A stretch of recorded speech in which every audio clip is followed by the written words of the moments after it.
അവിടെ ചെന്നു, കൊച്ചി ചെന്നു, ഫ്ലാറ്റിൽ ചെന്നു.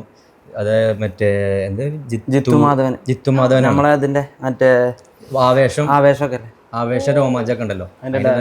അവര് ഇങ്ങനെ കൂപ്പത്ത് ഡാൻസ് സെന്റർ വിളിച്ചായിരുന്നു. അതിന്റെ ഫ്ലെക്സിബിലിറ്റി ഒക്കെ ഓക്കെയാണ്, എനിക്ക് താല്പര്യം ഉണ്ടായിരുന്നപ്പോൾ കസ്റ്റമർ വന്നപ്പോൾ ഫസ്റ്റ് ഞാൻ വിശ്വസിച്ചില്ല. ഞാൻ വൈഫായിട്ട് ഇങ്ങനെ സംഭവം ഇത് ജെനുവിനാ നോക്കാറുണ്ടപ്പോൾ പറഞ്ഞു ഇത് ജെനുവിനാണ് പറഞ്ഞു. അപ്പോൾ ഞാനാ ഗന്ധം വിടുന്നു. നേരെ വിട്ടു കൊച്ചിക്ക്. അവിടുത്തെ ഫ്ലാറ്റിൽ പോയി. അവർ പിന്നെ ഇതേമാതിരിക്ക് തന്നെ 1-2 സാധനം ഇടാൻ പറഞ്ഞു. ഞാൻ ഇട്ടെടുത്തു.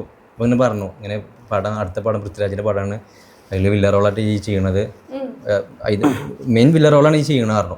ഓക്കെയാണ് പറഞ്ഞു. എന്നിട്ട് നാട്ടിൽ എത്തിയപ്പോൾ അത് മെസ്സേജ് അയച്ചു, ഈ കൺഫേം ആണ്, ഈ ഓക്കെയാണ്, ഫുൾ ഓക്കെയാണ് പറഞ്ഞു. 6 മാസം നടന്ന ഷൂട്ട് തുടങ്ങും, അവിടെ സ്റ്റേ ചെയ്യേണ്ടി വരും, ഫൈറ്റും കാര്യങ്ങളും അതിൻ്റെ പ്രാക്ടീസും കാര്യങ്ങളും ചെയ്യേണ്ടതെന്നൊക്കെ പറഞ്ഞിരുന്നു.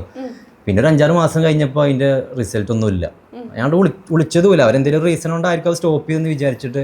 പൊതുവെ എല്ലാവരും അവർ വിളിച്ച് ശല്യം ചെയ്യുന്നുണ്ടാവില്ല, ഇങ്ങനെ ചാൻസ് ഉണ്ടോ ചെയ്യുന്നത്. അപ്പോൾ ഞാൻ ആ ഒരു ഡിസ്റ്റർബ് അവർക്ക് ഉണ്ടാവേണ്ടെന്ന് എഴുതിയിട്ട് പിന്നെ അവരെ കോൺടാക്ട് ചെയ്തില്ല. എന്തെങ്കിലും ഉണ്ടെങ്കിൽ അവർ ചിലപ്പോൾ ഇങ്ങോട്ട് കോൺടാക്ട് ചെയ്യും എന്ന് വിചാരിച്ചിട്ട് ഒന്ന് ഞാൻ പോയിട്ടില്ല. എന്തായാലും വരും.